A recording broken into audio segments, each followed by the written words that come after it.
আমি হচ্ছে সাভার উপজেলা পরিষদ থেকে মহিলা ভাইস চেয়ারম্যান পদে ফর্ম সংগ্রহ করেছিলাম এবং মহিলা ভাইস চেয়ারম্যান পদে এই ফর্মটি সম্পূর্ণ করে আমি সাবমিট করেছিলাম। তো আগামীকালকে আমাদের যাচাই বাছাই ছিল। তো যাচাই বাছাইয়ে আমি তৃতীয় লিঙ্গের ভোটার আমার হিজড়া বা তৃতীয় লিঙ্গের নাম ভোটার তালিকা থাকায় আমাকে তারা প্রার্থীটা বাতিল করেছে এবং তারা বলেছে যে তারা আমাকে এই কথাই শুনানি দিয়েছে যে মহিলা ভাইস চেয়ারম্যান হতে হলে তার ভোটার তালিকায় নারী হতে হবে, কিন্তু আমার ভোটার তালিকায় তো হিজড়া ছিল, এই জন্য আমাকে প্রার্থীটা বাতিল করেছে। এখন সেক্ষেত্রে আপনি পরবর্তীতে করণীয় বা কী করতে চাচ্ছেন? পরবর্তীতে করণীয় আপনারা জানেন যে কারো নাগরিকের প্রার্থীতা বাতিল হলে তাদের একটা আপিলের একটা সুযোগ থাকে। আমি আপিল অলরেডি করে ফেলছি এবং আশা করি যদি আমি যে আপিল করেছি মাননীয় ডিসি বরাবর এবং নির্বাচন কমিশনার মহোদয় ওনারা যদি ওনাদের আদেশ বহাল রাখে, আমি অবশ্যই পরবর্তীতে মহামান্য হাইকোর্টে যাব। মহামান্য হাইকোর্টে গিয়ে আমি আপিল করব এবং সারা বিশ্ববাসীকে, সারা বাংলাদেশের মানুষকে বুঝিয়ে দিতে চাই যে আমরা জননেত্রী শেখ হাসিনার কর্মী, আমি বঙ্গবন্ধুর আদর্শের সৈনিক।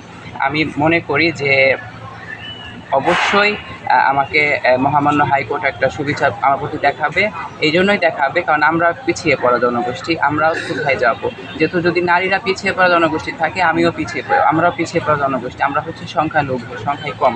তো আমাদেরও একটা সুযোগ দেওয়া উচিত। আর আমি আসলেও তারা বলেছে যে আমার জেনারেল আসনগুলোতে, সাধারণ এলাকা বা সাধারণ আসনগুলোতে নির্বাচন করতে আমার কোনো অসুবিধা নেই, কিন্তু আমি মনে করি আমি তো পিছিয়ে পড়া জনগোষ্ঠী, আমাকে প্রথমে সরাসরি আসন নির্বাচনের সুযোগটা আছে, এই জন্য ধন্যবাদ। কিন্তু তারপরেও যেগুলো সুযোগ আছে নারীদের জন্য, এই নারী আসনগুলোতে আমাকে সুযোগ দেওয়ার জন্য এটা সরকারের উচিত।